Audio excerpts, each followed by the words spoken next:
ముందుగా దేవునికి వందనాలు తెలియజేస్తున్నాను. మరి వాక్య భాగంలోకి వెళదాము. మత్తయి సువార్త 9వ అధ్యాయము 17వ వచనం. మత్తయి సువార్త 9వ అధ్యాయము మరియు పాత తిత్తులలో క్రొత్త ద్రాక్షారసము పోయేరు, పోసిన ఎడల తిత్తులు పిగిలి ద్రాక్షారసము కారిపోవును, తిత్తులు పాడగును. అయితే క్రొత్త ద్రాక్షారసము క్రొత్త తిత్తులలో పోయిదురు, అప్పుడు ఆ రెండును చెడిపోకై ఉండునని చెప్పాను. ప్రార్థన చేసుకుందాం. విషయంలో ప్రేమ నమ్మకము గల ప్రభువా, మీకు వందనములు స్తోత్రములు దేవా. విశ్రాంతి దినమును పరిశుద్ధముగా ఆచరించుట జ్ఞాపకం చేసుకున్న రీతిగా మేమందరం సన్నిధి చేరి ఉన్నాం. ప్రభువా, ఈ వాక్యం ద్వారా మాతో మాట్లాడండి. నన్ను మరుగుపరిచి ఈ వాక్యము ప్రభువా మీరుండి మాట్లాడి ప్రతి ఒక్క హృదయంలో తట్టి మంచి నేలను పడి విత్తనము ఏ విధంగా అభివృద్ధి చెంది ఫలించిందో అదే విధంగా ప్రతి ఒక్క బిడ్డ హృదయంలో ఫలించటకు సహాయం చేయమని, ఘనతామైన ప్రభావం మీరే పొందమని మా ప్రభును మీ రక్షకుడైన యేసుక్రీస్తు పేట వేడుకొంచున్నాము తండ్రి, ఆమేన్. ఇక్కడ మనం చూసినట్లయితే మత్తయి సువార్త 9వ అధ్యాయం 17వ వచనం. మనం గత విశ్రాంతి దినము అంటే గత ఆదివారము మనం ఏం చెప్పుకున్నాము అంటే, యేసు ప్రభు వారు బోధించుచుండగా యేసు ప్రభు వారి దగ్గరికి యోహాను శిష్యులు వచ్చి మరి యేసు ప్రభు వారి యొక్క శిష్యులను తక్కువగా మాట్లాడినప్పుడు యేసు ప్రభు వారు 3 విషయాలు చెప్పారని చెప్పి గత వారం మనం నేర్చుకున్నాం. ఏంటి అంటే, పెండ్లి కుమారుడు ఇంట్లో ఉండగా ఎవరు ఉపవాసం ఉండరు అంటే యోహాను గారి యొక్క శిష్యులు వచ్చి యేసు ప్రభు వారితో ఏమని చెప్తున్నారంటే, మేము నిత్యము ఉపవాసం ఉంటున్నాము, మీ శిష్యులు ఎప్పుడు చూసినా ఉపవాసం ఉండరు అని అన్నప్పుడు యేసు ప్రభు వారు ఏమంటున్నారంటే, పెండ్లి కుమారుడు ఉన్న ఇంట్లో ఎవరైనా ఉపవాసం ఉంటారండి? ఉంటారా? ఉండరు కదా. ఎంత సంతోషంగా ఉంటారు. అదే సందర్భం చెప్పారు ఈయన. ఏమనంటే, పెండ్లి కుమారుడు ఉన్నటువంటి ఇంట్లో ఎవరు కూడా ఉపవాసం ఉండరు, అదే విధంగా నేను ఉన్నంత కాలము మా శిష్యులు ఉపవాసం ఉండరు, నేను ఇక్కడ నుంచి చనిపోయి సిలువ వేయబడి చనిపోయి మరి దేవాది దేవుని దగ్గరికి వెళ్ళిపోయిన తర్వాత నేను వెళ్ళిపోయిన తర్వాత వీళ్ళు బాధల్లో ఉంటారు, అప్పుడు ఉపవాసం ఉంటారు అని ఒక సందర్భం. రెండో సందర్భం ఏం చెప్పారు ఆయన? మరలాని ఏం చెప్పారండి? ఇంకొక సందర్భం చెప్పారు. ఎవడను పాత బట్టకు క్రొత్త బట్ట మాసిక వేయడు, వేసిన యెడల ఆ మాసిక బట్టను వెంతపరచును, చినిగు మరీ ఎక్కువగునని మనము తెలుసుకున్నాం. అంటే గత వారంలో మనము పాత బట్టకు క్రొత్త బట్ట మార్చికి వేయరు అనే వాక్యం మనం నేర్చుకున్నాం. అయితే ఇప్పుడు మనం చూసినట్లయితే ఆ దేవాది దేవుడు మరొక విషయాన్ని తెలియజేశాడు. ఏమిటి అంటే 17వ వచనంలో, మరియు పాత తిత్తులలో క్రొత్త ద్రాక్షారసము పోయిరు, పోసిన ఎడల తిత్తులు పిగిలి ద్రాక్షారసము కారిపోవును, తిత్తులు పాడగును. అయితే క్రొత్త ద్రాక్షారసము క్రొత్త తిత్తులలో పోయిదురు, అప్పుడు ఆ రెండును చెడిపోకయుండునని చెప్పాను. దీని సందర్భం ఏమిటి అని మనం ఆలోచన చేస్తే, ఇక్కడ మనం గమనించిన పాత తిత్తుల్లోనంట క్రొత్త ద్రాక్షారసం పోయిరంట. ఒకవేళ పోస్తే ఆ తిత్తులు ఏమైపోతాయి? పగిలిపోతాయి. అంటే ఆ తిత్తులు ఏమైపోతాయండి? చిట్లు పోయినట్టు అయిపోతాయి. అసలు ఈ ద్రాక్షారసము తిత్తులు దేనితో చేయబడ్డవి? అసలు ఆ తిత్తుల్లో ఎందుకు దేవుడు సందర్భంగా ఆ యొక్క ఉపమానం చెప్పాడు? పాత తిత్తులలో క్రొత్త ద్రాక్షరసం పోయినట్టు. అసలు ద్రాక్షరసం యొక్క విధానం ఏమిటి అని మనం ఆలోచన చేస్తే, ద్రాక్షరసం అనేది ఏంటంటే, ఇప్పుడు మనం ద్రాక్షలు ఏం చేస్తున్నాం? మనం ద్రాక్షరసం ఇవ్వడం జరుగుతుంది. ఈ ద్రాక్షరసము పూర్వంలో ఏం చేస్తూ ఉండేవారు అంటే మొత్తు పానీయంగా సేవించేవారు. మొత్తు పానీయముగా ఎవరు ఎక్కువగా సేవించేవారు అంటే ఆనాటి కాలంలో శాస్త్రులు పరిసయ్యులు ఎక్కువగా సేవిస్తూ ఉండేవారు. అంటే వారు దేవుని యందు భయభక్తులు కలుగుతూ యెహోవా భక్తులు మనం చెప్పుకొంచు ప్రార్థనలు చేస్తూ సమాజ మందిరముల్లో ఉంటూ అధికార పీఠాలలో ఉంటూ మరి వీధులలో ప్రార్థన చేస్తూ వారు గొప్పగా అగ్రపీఠాలను కోరుకుంటూ వారు ఏం చేస్తూ ఉన్నారంటే దేవునికి అంగీకారం కాని పనులన్నీ చేస్తూ ఉన్నారు అన్నమాట. అంటే దేవుని యొక్క వారి హృదయము దేవునికి దగ్గరగా లేకుండా ఉంది. అయితే ద్రాక్షరసం అనేది ఎక్కువ మొత్తు కలిగిస్తుందట.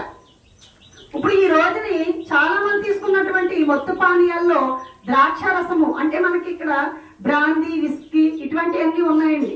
వీటిలో అనేక కల్తీలు కలుతూ ఉంటాయి. ఫ్రాన్స్ దేశంలో మనం చూసినట్లయితే ఎక్కువగా వైన్స్ తయారవుతుంది. అందులో మరి స్వచ్ఛమైనది ఏంటి అంటే ద్రాక్షరసం అండి. ఇది మొత్తులు కలిగిస్తుందట. అయితే ఈ మొత్తులు కలిగించినటువంటి దీని యొక్క నైజం ఏమిటంటే కొత్త ద్రాక్షారసం కన్నా పాత ద్రాక్షారసం ఏమవుతూ ఉంటుందంటే అండి రోజు రోజుకి దాన్ని ఒక పాత్రలో పెట్టినప్పుడు కానీ ఒక తిత్తుల్లో వేసినప్పుడు కానీ అది ఏమవుతూ ఉంటుందంటే ద్రాక్షారసం రోజు రోజుకి మరి ఇది రోజులు పెరిగే కొద్దీ పాతది అయ్యే కొద్దీ అది పులిసిపోయి దాని యొక్క మామూలుగా ఏమైనా పెరిగిపోతూ ఉంటుంది అనమాట. వాటర్ ఉందనుకోండి, మనం ఏ పాత్రలో వాటర్ వేస్తే అంతే ఉంటుంది. మరి ద్రాక్షరసం అయితే పాత్రలో వేసి అది నిల్వ చేసినప్పుడు రోజు రోజుకి ఏమైపోద్దండి పొంగిపోయి ఎక్కువ అయిపోతూ ఉంటుంది అన్నమాట. ఇప్పుడు చూడండి, ఒక పిండిని మనం పులియ పెట్టినప్పుడు రాత్రి మనం పులియ పెడతాం, ఉదయానికి ఆ పిండి ఎలాగవుతుంది ఉబ్బిపోయి ఎక్కువగా పొంగిపోవడానికి అవకాశం ఉంది ప్రియులారా. ఇది కూడా ద్రాక్షారసం అనేది మరి దాన్ని తయారు చేసి సిద్ధం చేసి దాన్ని ఒక దాంట్లో ఉంచినప్పుడు అది ఏమవుతుందంటే ఎక్సెండ్ అయిపోతుంది అనమాట. అంటే ఎక్కువగా అది పెరిగిపోతూ ఉందన్నమాట. ఎప్పుడైతే పెరిగిపోతూ ఉందో అది ఏమవుతూ ఉంటుందంటే మనుషులకి చాలా రుచికరంగా ఉంటుందటండి. అందుకని ఆ పాత ద్రాక్షారస విషయంలో మనుషులు ఇష్టం చూపిస్తారట.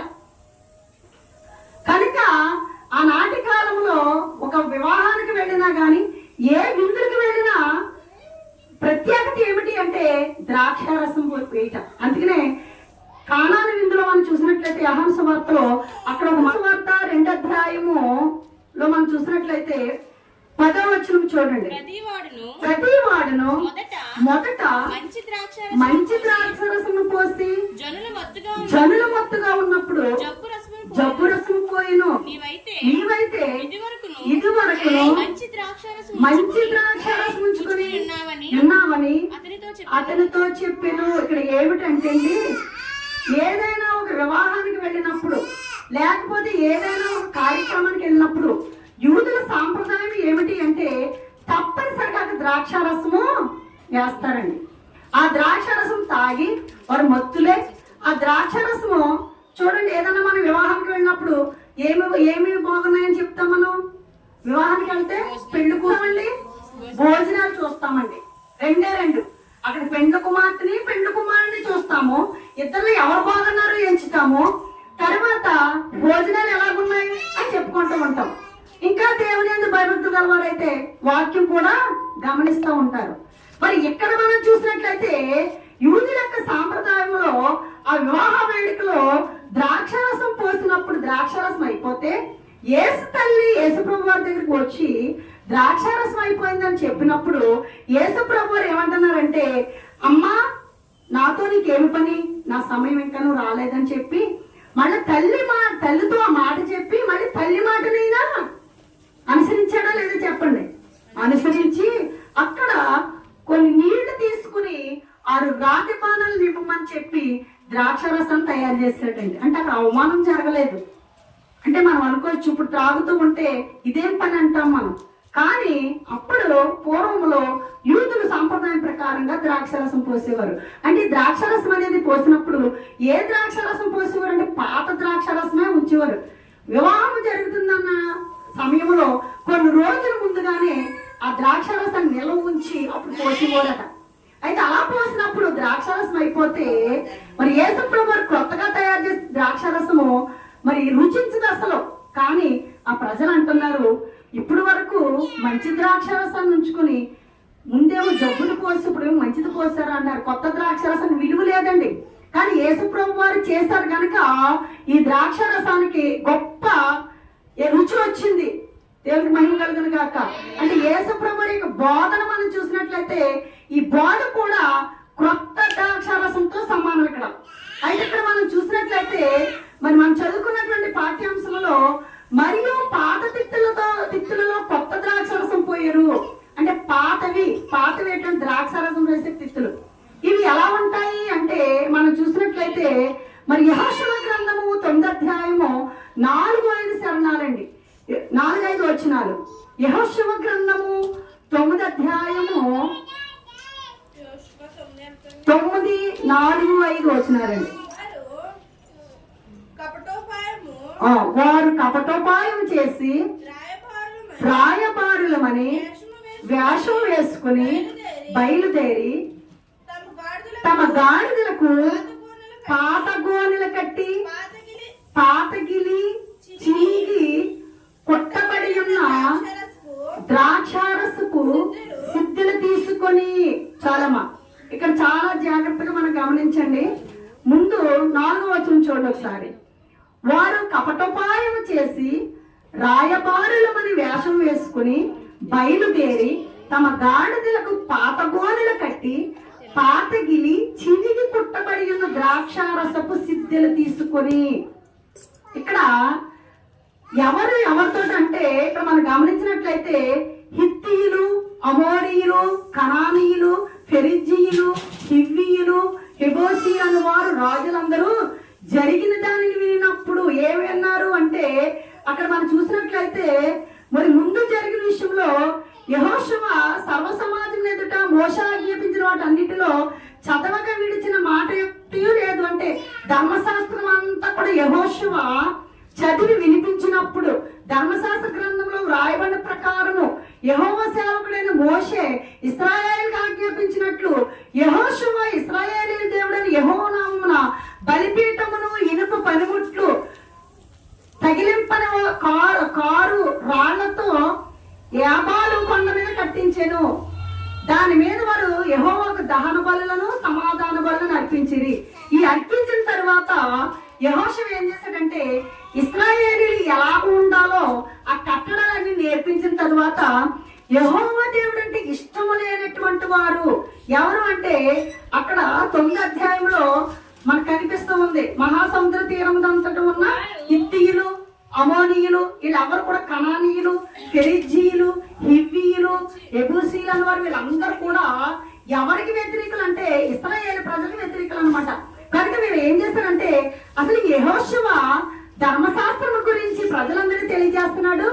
అసలు యెహోషువ చేసిన పని ఏమిటని చెప్పి వీళ్ళు మారు వేషంలో ఎక్కడికి వచ్చారంటే యెహోషువ దగ్గరకు వచ్చి అతనితో ఏమని చెప్తున్నారు చూడండి. 2వ వచనంలో వారు యెహోషువతోను ఇశ్రాయేలీయులతోను యుద్ధం చేయడానికి కూడి వచ్చింది.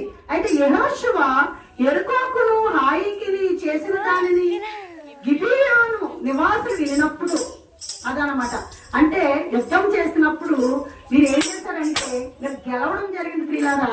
అప్పుడు వీరు మాయోపాయము అంటే మారువేషంతో వచ్చి మేము రాయబారులము అంటే అక్కడ ఇక్కడ సమాచారం అందించేవారు మేము అని చెప్పి దొంగ మాటలు చెప్పడానికి వచ్చి వారు ఏం చేశారంటే వారు చూడండి మనం గమనించినట్లయితే కపటోపాయం చేసి రాయబారులమని వేషం వేసుకుని బయలుదేరి తమ గాడిదలకు పాత గోనెలు కట్టి పాతగిలిగి చినిగి కుట్టబడిన ద్రాక్షరసపు సిద్ధులు అంటే తిత్తులు అంటే ఏంటండి ఇవి కొన్ని చర్మముతో కుట్టబడతాయండి, కొన్ని గట్టి క్లాత్ తో కుట్టబడతాయి.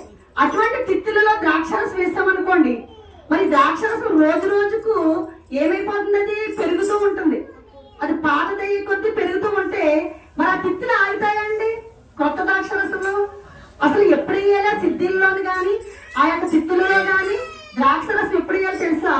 ఒక పాత్రలో ద్రాక్షరసాన్ని వేసి దానిని పులియబెట్టి అది ఇంకా త్రాగేస్తాము అనుకున్న టైంలో అప్పుడు తిత్తుల్లో వేస్తే ఆ పాత తిత్తులలో ఆ పాత ద్రాక్షరసము సూటబుల్ అవుతుందండి, అంతే కదా.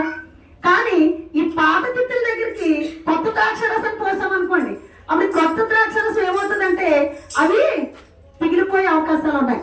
ఇక్కడ మారు వ్యాసంతో ఉన్నారండి వీళ్ళు.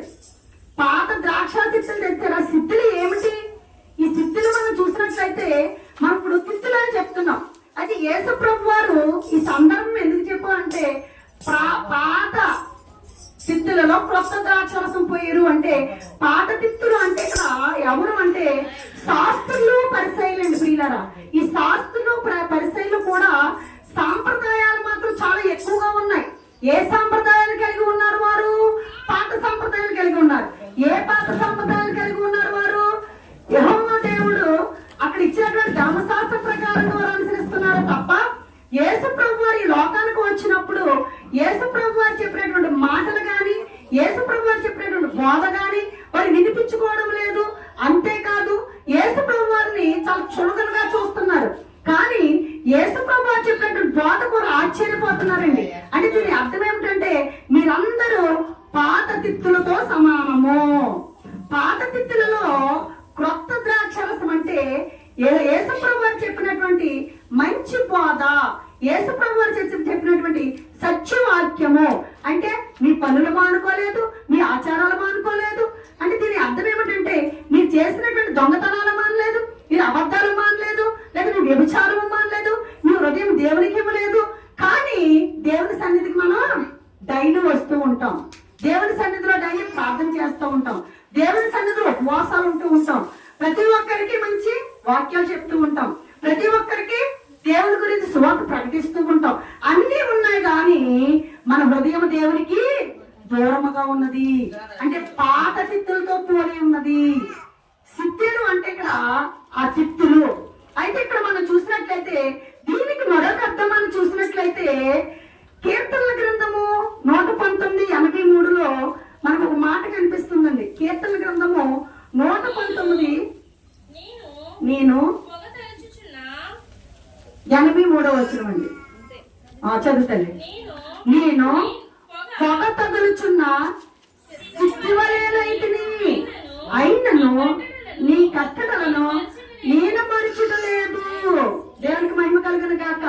ఇక్కడ మనం చూసినట్లయితే కీర్తనకారుడు అంటున్నాడు, 119 దావీదు కీర్తనలు 83వ శరణములో నేను పొగ తగులుచున్న సిద్ధివలేనైతిని, అయినను నీ కట్టడాలను నేను మరచుటలేదు. ఇక్కడ సిద్ధి అనగా మనం అనుకుంటాము చిన్న దీపం పెట్టడం కూడా సిద్ధి దీపం అది అనుకుంటాం. కానీ ఇక్కడ బైబిల్ వాక్యం ఏం చెప్తుంది అంటే, ఈ యొక్క సిద్ధి అనగా మరి శరీరముతో పోల్చడం జరుగుతుంది. ఈ శరీరము అనేది ఎక్కడ ఉంటుందని హృదయం ఉంటుంది. ఈ హృదయము దేవునికి దగ్గరగా ఉన్నదా లేదా అని మనం ఆలోచన చేస్తే, శాస్త్రులు పరిసయ్యుల యొక్క హృదయాలు దేవునికి చాలా దూరముగా ఉన్నాయి కనుక మీ పాత తిత్తులలో క్రొత్త ద్రాక్షరసముకు వేయకూడదు. వేసినట్లయితే అవి పిగిలిపోతాయి. అంటే మీరు ఒకవేళ మీ ఆచారాలు మానకుండా దేవుని యొక్క వాక్యమును వింటూ మరి అందులోనే అడిగేసి ఇందులోనే ఒక అడిగేసి దేవునికి దూరముగా ఉండి ఉన్నట్లయితే మీరు మొత్తానికి ఏమవుతారు? భ్రష్టులు అయిపోతారు. దీని అర్థం అది. దీని అర్థం ఏమిటంటే, నువ్వు వెచ్చగానైనా ఉండు లేదా చల్లగానైనా ఉండు, కానీ నులివెచ్చని స్థితిలో నీవు ఉండకూడదు. అంటే అర్థం ఏమిటంటే, నమ్మితే దేవుణ్ణి నమ్ముకో, లేదా మరి నీవు ఏది ఆచరిస్తావో అది నీకు ఇష్టము. కానీ దేవుని నమ్మి నువ్వేం చేస్తా ఉన్నావంటే అన్ని ఆచారాలు పాటిస్తూ దేవునికి అంగీకారంగా లేకుండా నీ జీవితాన్ని దేవునికి దూరంగా చేసుకుంటూ ఉంటే పాత తిత్తు ఏ విధంగా పిగిలిపోతుందో నీ హృదయం కూడా దేవునికి అంగీకారంగా ఉన్నట్టు నువ్వు నటిస్తూ ప్రార్థనకు వస్తూ ప్రార్థనలో ఉంటూ దేవునిలో ఉంటూ నీ ఆచారాలు మానకుండా నీ అలవాట్లు మానకుండా ఏంటి లేకపోతే నీ పనులు మానుకోకుండా నీ పాత జీవితంలోనే నువ్వు ఉండిపోతే దేవుని వాక్యం నీలోకి వచ్చినప్పుడు నీవు పాత విషయాలు మీ విషయంలోను దేవుని వాక్యము నీలో ఉండి అది ఏం చేస్తుందంటే అటు మానవనేమో దేవుని వాక్యం బోధిస్తుంది, నువ్వు మానని నువ్వు ఉంటావు. దీనివల్ల ఏమవుతుందంటే అది దేవునికి నువ్వు దూరం అవుతున్నావు, ఇటేమో నీ పనులకి దగ్గర అవుతున్నావు. దీనివల్ల పాత తిట్టని నీ హృదయం గాని పాత తిట్టని నీ శరీరం గాని ఏమైపోతుందండి? నశించిపోతుంది. మొదట ఉన్న స్థితి కంటే తర్వాత ఉన్నటువంటి స్థితి బహుఘోరమవుతుంది ప్రియ సంగమా. కనుక నువ్వు ఎలా ఉండాలి అంటే మరి క్రొత్త ద్రాక్షారసం పోసినటువంటి క్రొత్త తిత్తు వలె ఉండాలి. అందుకే యోగు ఏమంటున్నాడంటే, యోగు ఏమని సంబోధిస్తున్నాడు చూడండి. ఒక మాట మనం చూసినట్లయితే యోగు గ్రంథము 30వ అధ్యాయము 30వ వచనంలో యోగు అంటున్నాడు చూడండి. అసలు ఇక్కడ మరి తిత్తి అంటే ఏమిటో లేదా సిద్ధి అంటే ఏమిటో మనకు అర్థమవుతుంది. నా చర్మము నల్లబడి నా మీద నుండి ఊడిపోవచ్చున్నది. కాక వలన నా ఎముకలు కాగిపోయెను. చూడండి, ఇక్కడ సిద్ధి అనగా అర్థం ఏమిటంటే మన యొక్క శరీరం అండి. ఇక్కడ యేసు ప్రభు వారు సంబోధించినటువంటి సందర్భం ఏమిటి అంటే, పాత తిత్తు అనగా అర్థం ఏంటంటే మన యొక్క శరీరంలో ఉన్నటువంటి పాత హృదయము. అది పాత హృదయము మనది వదిలివేయాలండి. వదిలివేస్తే దేవుడు ఏం చేస్తాడంటే క్రొత్త తిత్తుని ఏర్పాటు చేస్తాడు. ఆ క్రొత్త తిత్తుని ఏ విధంగా ఏర్పాటు చేస్తాడు మనం చూసినట్లయితే, అసలు పాత తిత్తులో ఉన్నటువంటి పనులు ఏమిటంటే మత్తయి సువార్త 23వ అధ్యాయము 2, 3, 4 వచనం చూడండి. మత్తయి సువార్త 23వ అధ్యాయము. శాస్త్రులను పరిసయ్యులను మోషే పీఠమందు కూర్చుండేవారు గనుక వారు మీతో చెప్పు వాటినన్నిటినీ అనుసరించి గైకొనుడి. అయినను వారి క్రియల చొప్పున చేయకుడి. వారు చెప్పుదురే గాని చేయరు. చాలా అమ్మా, ఇక్కడ చూడండి, శాస్త్రులు పరిసయ్యులు మోషే పీఠమందు కూర్చుందరు అంటే శాస్త్రులు పరిసయ్యులు ఏం బోధిస్తున్నారంటే మోషే ధర్మశాస్త్రం బోధిస్తున్నారు. వాళ్ళు కూర్చుంటారు, వాళ్ళు చెబుతూ ఉంటారు. కానీ వారు చెప్పినటువంటి అన్ని మీరు చేయటం కానీ ఏమంటున్నారంటే అక్కడ చూడండి, వారు చెప్పు వాటిని అనుసరించి గైకొనడి. అయినను వారి క్రియల చొప్పున చేయ. క్రియలు అంటే ఏంటండి? క్రియలు అంటే ఏమి చెప్పండి? క్రియలు అంటే పనులు. క్రియలు లేని విశ్వాసము మృతము అంటే అర్థం ఏమిటంటే పనులు లేకుండా విశ్వాసం కలిగి ఉండటం. మృతం అంటే చనిపోయినట్లు లెక్క. అంటే చాలా మంది వాళ్ళు ఏం చేస్తామంటే నేను విశ్వాసం కలిగి ఉన్నాను అంటావు. ఏ విశ్వాసం కలిగి ఉన్నావు? దేవుడి సన్నిధిలోకి వస్తావని తెలుసు, దేవుడి సన్నిధికి వస్తావని తెలుసు, ప్రార్థిస్తావు, పాటలు పాడతావు, వాక్యం చెప్తావు, అన్ని బాగానే ఉంటాయి. దేవుని హృదయం నీకు దూరముగా ఉండదు అంటే దూరముగా ఉన్నది. దీనివల్ల నీకు ఎలా ఉంటదంటే క్రియలు లేవన్నమాట. క్రియలు అంటే ఏమిటంటే నువ్వు ప్రార్థనకు వచ్చి వాక్యములు విని పాటలు పాడి లేదా వాక్యములు విని వాక్యానుసారంగా నువ్వు గైకొని దేవుని దగ్గరకు ఉన్నట్లయితే క్రొత్త తిత్తుని కలిగి ఉంటావు. ఈ శాస్త్ర పరిచయాలు బోధిస్తున్నారు, అనేక క్రియలు చేస్తూ ఉన్నారు, కానీ వారి క్రియలు మీరు అనుసరించొద్దు. కానీ ధర్మశాస్త్రం బోధిస్తున్నారు కనుక ధర్మశాస్త్రం మీరు అనుసరించండి. కానీ వాళ్ళ క్రియలు అంటే వాళ్ళు చేసే పనులు ఏమంటా ఉంటారు చూడండి. ఒక రక్షణ పొందిన తర్వాత చక్కగా కొత్తగా బాప్తిసం తీసుకున్న తర్వాత యువకుడు కానీ యువత కానీ ఏం చేస్తారు, చాలా నీతిగా చక్కగా అమ్మకు చాలా జాగ్రత్తగా ఉండాలి, నేను బాప్తిసం తీసుకున్నాను, నేను రక్షణ తీసుకున్నాను, నేను దేవుని ఎందుకు భయభక్తులు కలిగి ఉండాలి, దేవుని సన్నిధి తప్పనిసరిగా వెళ్ళాలి, దేవుని పాటలు పాడాలి అని నీతిగా ఉండాలని పాపం చాలా శ్రద్ధ కలిగి ఉంటారండి. ఈ లోపల చక్కగా అన్ని అనుభవాలు కలిగి ఆచారాలు కలిగి మంచి అనుభవాలు కలిగి మరి పెద్ద వాళ్ళందరూ కూడా కొన్ని పొరపాట్లు చేస్తూ ఉంటారు. ఈ పొరపాట్లు చేసినప్పుడు వారి క్రియలను చూసి మిగతా వాళ్ళు అంటారు, ఫలానా వాడి కన్నా గొప్పవాడు పెట్టు, అంత నీతిగా ఉంటున్నావు, కొంచెం తాగితే తప్పేముంది, ఏం పర్లేదు, పెద్దవాళ్ళో తాగుతున్నారు, నువ్వు కొంచెం గొప్పవాడు పెట్టి అంటప్పటికి వీళ్ళ నీతి ఏమైపోయిందండి, చిన్నాభిన్నం అయిపోయింది. అంటే దీని అర్థం ఏమిటంటే శాస్త్రులు పరిసయ్యులు అందరూ కూడా మోషే పీఠం ముందు కూర్చున్నారు. ఇప్పుడు కూడా పెద్దవాళ్ళందరూ వాక్యాలు బోధిస్తున్నారు అండి, చక్కని దాన ధర్మాలు చేస్తున్నారు, పెద్ద చర్చలు కూడా అభివృద్ధిలో ఉన్నాయి.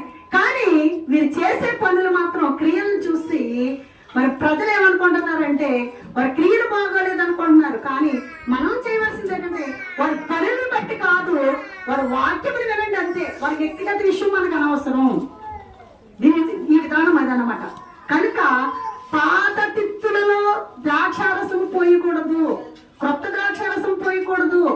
ఎందుకంటే పాత తిత్తులో కొత్త ద్రాక్షారసం అంటే నీ పనులు మానకుండా నువ్వు దేవుని దగ్గర మరి ఏదో మనుషుని నమ్మించడానికి మనము చేసిన దేవుడు ఏం చేస్తాడంటే ముందు స్థితి కన్నా కడపటి స్థితి మరీ భ్రష్టత్వం కలిగి ఉంటుందంట, ఇంకా పాపం మనకి ఎక్కువైపోతుందంట. కనుక మనం చాలా జాగ్రత్తగా ఉండాలని దేవుని వాక్యం బోధిస్తూ ఉంది ప్రియ సంగమా. కనుక మనం మరొక వాక్యం చూసినట్లయితే యెహెజ్కేలు 26వ వచనం అండి. యెహెజ్కేలు గ్రంథము 36వ అధ్యాయము 26వ వచనము. యెహెజ్కేలు గ్రంథము తీసిన వాళ్ళు పేజీ నెంబర్ చెప్పడం. 36వ అధ్యాయము 26వ వచనం.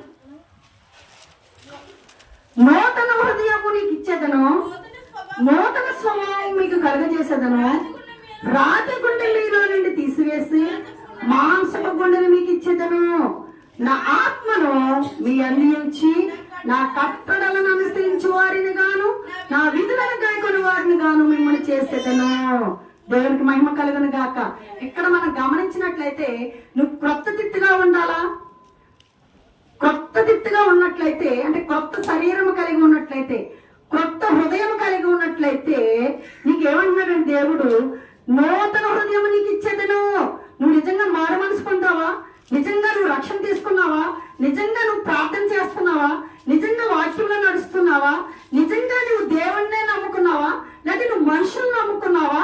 దేవుడి కంటే నువ్వు మనుషులు నమ్ముకుంటే నువ్వు పాత తిత్తు వలె ఉన్నావు. అలా కాకుండా మనుషులు కాక నువ్వు దేవుణ్ణే నమ్ముకున్నట్లయితే క్రొత్త తిత్తుతో పోలుస్తున్నాడు దేవుడు నిన్ను.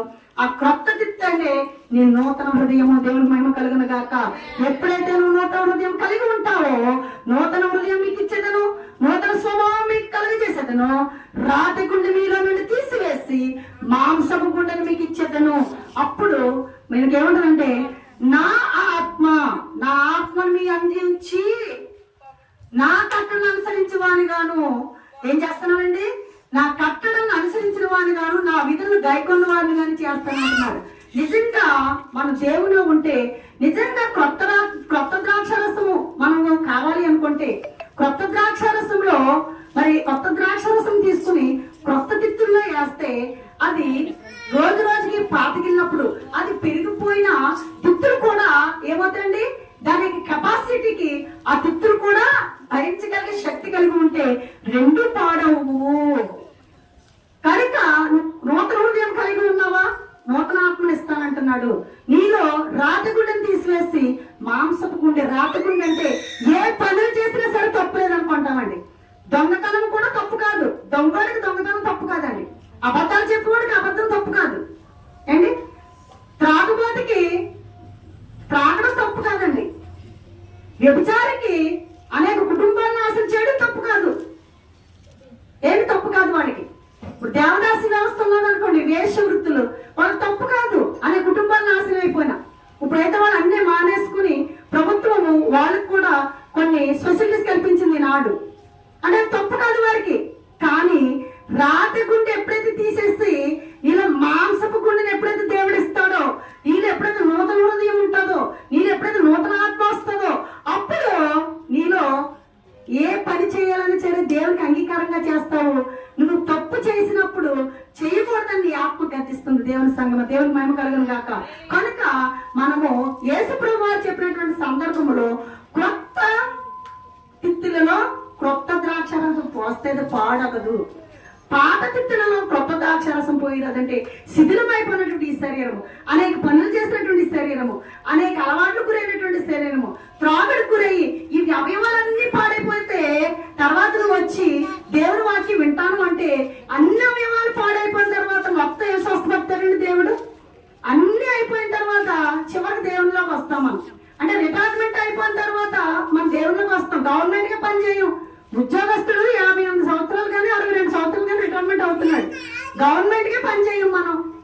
పని చేయని వాళ్ళందరూ దేవుని దగ్గరికి లాస్ట్ వస్తే పని చేస్తామండి. అంటే దీని అర్థం ఏమిటి, మన అన్ని తప్పులు చేసేసి అన్ని పొరపాట్లు చేసేసి పాత తిత్తులాగా ఉండి కొత్త ద్రాక్షరసం నేను పోసుకుంటానంటే ఆ కొత్త ద్రాక్షరసం పోసిన వెంటనే పాత తిత్తు పిగిలిపోతుంది, అంటే భ్రష్టత్వం అయిపోతుంది. అంటే నువ్వు ఎంత ప్రయత్నించినా నీకు పరలోక రాజ్యం దొరకదండి. అంటే శరీరం అంటే శిథిలమైపోతుంది, మరి ఆత్మ కూడా మరి అప్పటిదాకా సిద్ధంగా ఉందంటే లేదు. నువ్వు ఎప్పుడో అన్ని పనులు చేసేసాక మన అన్ని పెరిగిపోయిన తర్వాత చివరికి నేను దేవుళ్ళ చనిపోయే స్థితిలోకి వచ్చాక దేవుళ్ళలోకి వచ్చి మారు మనసు పొందుతాడు ఆయన చెప్తాం. ఇంకా కానీ ఈ వాక్య ప్రకారంగా అయితే పగిలిపోతుంది అంటున్నాడు దేవుడు.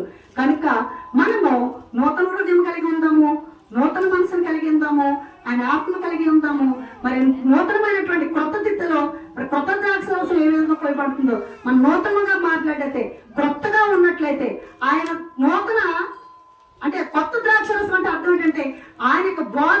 సత్యమైన బోధ మనం విన్నట్లయితే మనము రెండు బాగుంటాయి అంటే నువ్వు పాత ఆచారాలు మానుకుని కొత్తగా ఉండి ఈ వాక్యం విన్నట్లయితే ఆ దేవాది దేవుడు చెప్పినటువంటి వాక్యం ద్వారా మనం ఏం చేస్తామండి, ఆయన వాక్యంలో పాలు పంపులు పొందిన వారుగా అవుతాం అనమాట.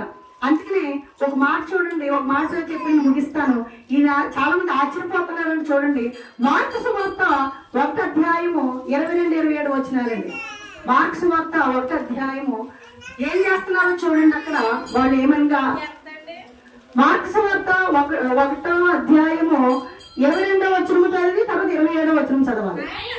ఆయన శాస్త్రములే కాక అధికారము గలవాని వలె వారికి బోధించిన గనుక వారు ఆయన బోధకు ఆశ్చర్యపడి దేవునికి మహిమ కలిగిన గాక. చాలమ్మా, ఇక్కడ శాస్త్రుల వలె కాక, శాస్త్రులు ఎవరంటే దేవుని వాక్యం బోధించేవారు. అప్పట్లో శాస్త్రులు ఎవరంటే పరిశుద్ధ గ్రంథంలో ఏముందో బోధించేవారు. వారు తప్ప ఎవరు కాదు, చాలా గొప్పగా ఉన్నటువంటి వారు. కానీ వారు మరి యేసుప్రభువు బోధ ఎలా ఉందంటే ఆయన శాస్త్రం వలె కాక అధికారం గల వారి వల్ల బోధించే. అధికారం అంటే యెహోవా దేవుడు ఇచ్చినటువంటి పరిశుద్ధాత్మ శక్తి ద్వారా ఆయన మాట్లాడుతూ ఉంటే వీరందరూ ఆశ్చర్యపడ్డారంట. ఆశ్చర్యపడి వీరందరూ ఏమనుకుంటున్నారంటే 27వ వచనం చూడమ్మా. అందరూ విస్మయం ఉంది, ఇదేమిటో ఇది కొత్త బోధగా ఉన్నదే. చాలమ్మా, ఇది కొత్త బోధగా ఉన్నదే అంటే చాలమ్మా. ఇక్కడ యేసుప్రభు వారి గురించి ఏమనుకోండి, విస్మయం ఉందంటే ఆశ్చర్యపడిపోయి ఇంతమంది శాస్త్రులు ఉన్నారు, ఎప్పుడెప్పటి నుంచో ఉన్నటువంటి శాస్త్రులు పాత బంధ కాలంలో గొప్ప వాళ్ళందరూ ఉన్నారు. వాళ్ళందరికంట ఈ చిన్న పిల్లవాడికి ఉన్నటువంటి ఈయన ఈ బోధ బోధిస్తున్న కొత్త బోధగా ఉంది అని ఆశ్చర్యపోయారంట. అంటే అంత గొప్పవారు కూడా ఆశ్చర్యపోయారంటే దేవుడు ఏ బోధ వినిపిస్తున్నాడండి, క్రొత్త బోధ బోధిస్తున్నాడు. కనుక ఆ క్రొత్త బోధ ఎలా ఉన్నదంటే క్రొత్త ద్రాక్షారసము కొత్త తిత్తుల్లో వేయబడేలాగున యేసు ప్రభువు యొక్క బోధ మనం విని మన హృదయాలను నూతనపరుచుకుని మన యొక్క కొత్త విషయాలను లేదా నూతనమైన విషయాలను మన కొత్త మనసు దేవుడు ఇచ్చినట్టు కొత్త ఆత్మ ఇచ్చేలాగా లేదా కొత్త హృదయం మనకి ఇచ్చేలాగా ఈ యొక్క వాక్యము మన హృదయాల్లో పదిలపరుచుకుని మనము మరి కొత్త ద్రాక్షారసము ఏ విధంగా కొత్త తిత్తుల్లో పోయబడుతుందో రెండూ పాడవకుండా ఉంటాయి. కనుక మన ఆత్మను శుద్ధి చేసుకుని కొత్తగా ఉండేలాగా కొత్త తిత్తుల్లోగా ఉండేలాగా కొత్త ద్రాక్షారసము యేసుప్రభువు వారు ఇచ్చినటువంటి వాక్యమును మనం ఏం చేయాలండి, సేవించేలాగా పరిశుద్ధాత్మ దేవుడు మనందరినీ నడిపించి ఆశీర్వదించును గాక. ఆమేన్.